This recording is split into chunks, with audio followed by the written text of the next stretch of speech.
સાધ્વી પ્રજ્ઞા આ નામ મીડિયામાં વર્ષોથી ચમકતું રહે છે. શરૂઆતના તબક્કે મધ્યપ્રદેશ માટે નામ જાણીતું હતું.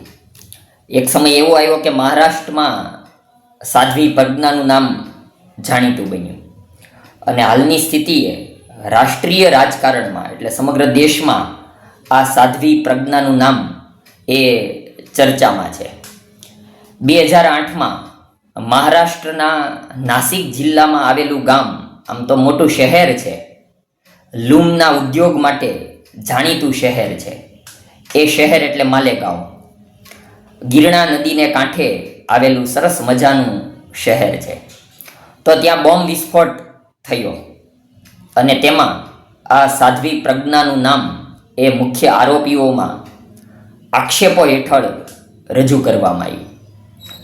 એ પછી તેમનું નામ સતત ચર્ચામાં રહ્યું. પછી એ કોર્ટ મેટર ચાલીને એની જામીનો અને એના કેસ થયા અને 2019થી 2024 તેઓ મધ્યપ્રદેશના ભોપાલ શહેરના સંસદ સભ્ય પણ રહ્યા, ભારતીય જનતા પાર્ટીના ઉમેદવાર તરીકે. અને એ સામાન્ય વ્યક્તિ સામે ચૂંટણી નહોતા જીત્યા, પણ અગાઉ મધ્યપ્રદેશના મુખ્યમંત્રી રહી ચૂકેલા, કોંગ્રેસના ભારત દેશના દિગ્ગજ નેતાઓમાં સ્થાન પામેલા એ દિગ્વિજય સિંહને સાધ્વી પ્રજ્ઞાએ હરાવેલા.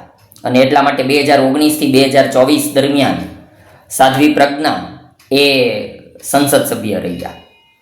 ઉપરાંત ડૉક્ટરોના જણાવ્યા પ્રમાણે તેમને બ્રેસ્ટ કેન્સરની બીમારી પણ તેની સામે અડગ મનોબળથી તેઓ લડ્યા.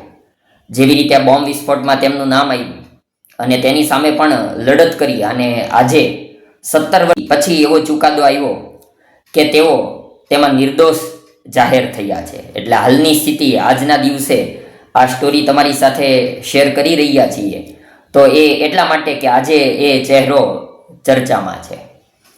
ઉપરાંત તેમના અંગત જીવન વિશે વાત કરીએ તો આમ તો તેમનું નામ એ પ્રજ્ઞાસિંહ ઠાકુર.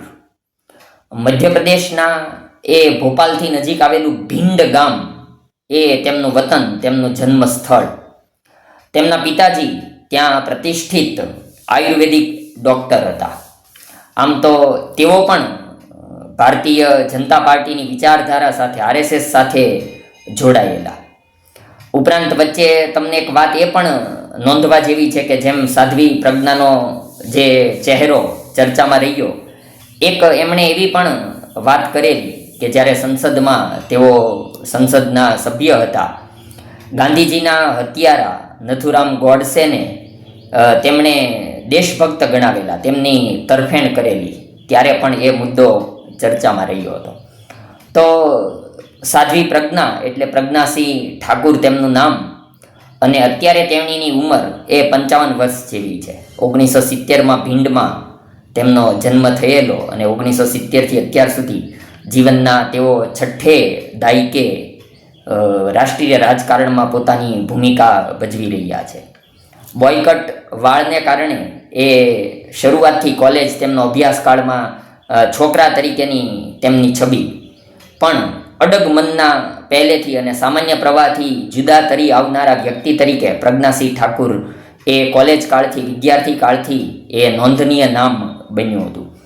અખિલ ભારતીય વિદ્યાર્થી પરિષદના પણ તેઓ કોલેજ કાળમાં નેતા રહ્યા. પછી રાષ્ટ્રીય સેવક સંઘમાં પણ તેમનો પ્રવેશ થયો ભગવા વસ્ત્રોને આધારે.